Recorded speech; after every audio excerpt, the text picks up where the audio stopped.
Hi, I'm Dr. Michael Fagellalubi with this OmniED Brief. We're going to be talking about building student engagement with a specific focus on how to use first glance influence to get students engaged with the text that we're interested in. Have you ever had that book that you just love, that you really want students to dive into, or you want to share with your child because you think it'll just really open up their world? And you hand it to them and they kind of look at you like, yeah, maybe I'll get to it. It'll go on the pile. Someday I'll get to it. They just seem disinterested. They don't seem engaged. Well, let's talk about how we can use first glance influence to try and break through that first critical step of getting them to open the book. Now, what do we know that all the book publishers know across the country? We know that a new cover of a book makes a whole bunch of difference. So look on the far left there. That's one of the original copies I have of A Wrinkle in Time. A great book, right? A book that I would love to share with my kids. But notice that that old torn copy is one that, even though it's been handed down to me, I don't, you look at it and think, well, am I actually going to get into it? Look what they've done in the middle version here, right? After Wrinkle in Time actually won the Newbery Medal, what does the book publisher know? They put right there on the cover of the book that this is an award-winning book. They give it a nice, pretty cover, different drawings, they update it a little bit. That's one the kids might want to grab and pull off the shelf. But then over time, that one fades. Then look at the last version there, right? It's got all the hallmarks of a book that kids want nowadays. Now a major motion picture. It's even got Disney. It's Disney that's made this movie, right? In some ways, Madeline Engel and the title A Wrinkle in Time are secondary to Oprah Winfrey and all the different actors and actresses there on the cover. So we have to recognize, though, that this is the world that our children inhabit. That when we hand them the book on the far left, that they're sometimes more interested in, even though it's the same exact story, the one on the right. I'm noticing it with my children right now. They're interested in Harry Potter. But the reality with Harry Potter is they want to know about the movies, so we're asking them to read the books. Sound familiar? At least it is in our house. So how does this play out in our classrooms? Well, it happens everywhere. And here's some just examples, right? I've sort of peppered the screen here with some things for you to look at. But whether it's the Hunger Games or a classic story like The Jungle Book that many children, heck, many adults might not even know was a book. The idea of these different vampire stories, right, in the Twilight trilogy, a book series that I'm working through right now on the Divergent series, Heavens, Dr. Seuss, and all the way these things have been remade. Actually, one of my favorites that's on here is Beowulf, right? One of the oldest known stories we have that comes out of British literature. And it's one that is an amazing story with three different important parts, but is super difficult for kids to read until they start to see that Hunger Games is made into a movie, that Divergent series is made into a movie, that Beowulf is made into a movie. And then they all of a sudden want to come back. Well, use these as leverage points.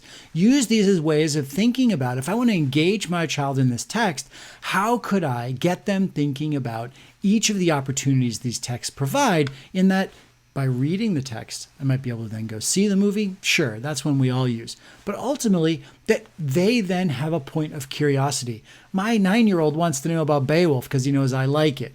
Well, Beowulf's not appropriate for a 9-year-old, but I've already got him thinking about it. So this video is about how do we influence the first glance? That before I hand them that copy of the book that's old, like the Madeline Engel one, what are the things I'm doing to pique their curiosity? What are the cousins who are reading the Twilight books that might be talking about and getting them interested in it? The peers in their class who've started to hand out the Divergent series. Just the Dr. Seuss books that your librarian knows all she has to do is toss out on a couple of tables and kids are going to flock to.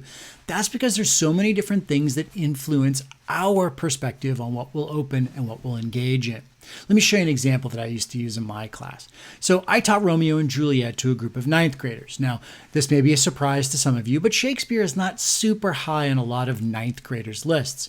So what I would do is photocopy the first 3 pages of Act 1, Scene 1 of Romeo and Juliet. You may not be familiar with this, or you may not remember this, but it's the one scene other than the end where all the actors in the troupe are on stage at the same time. And so as you begin reading the story, it's the 2 different sides, and they're starting to get into a little street argument, and all the characters, the tension is there. The language is wild and the imagery is just beautiful. And so what I started to do is say, okay, I need somebody to play this character, and could you come up? And I need somebody to come up here and play this other character, and you guys stand here, and I need somebody in the back, and who's going to play the prince? We're all pulling these characters from class. Everybody's up. If this is just you and your family, give mom a role, or dad a role, or aunt or uncle, or the neighbor's kid. It doesn't matter. Everybody gets a little bit of a thing to do. But now it comes off the page. Now it becomes very exciting for them.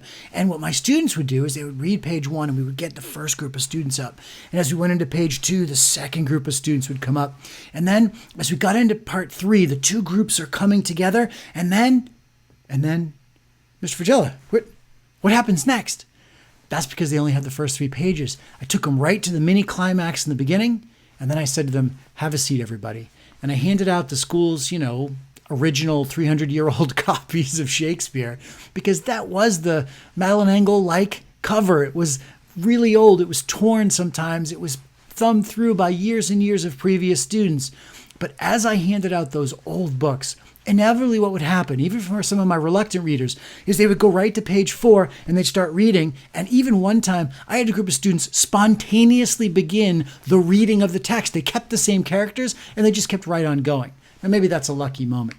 But I will just tell you that when we influence our students, our children, before they open the text, we build that momentum that can take engagement, can take in motivation, and get them through those early parts of reading that then the text itself can take over.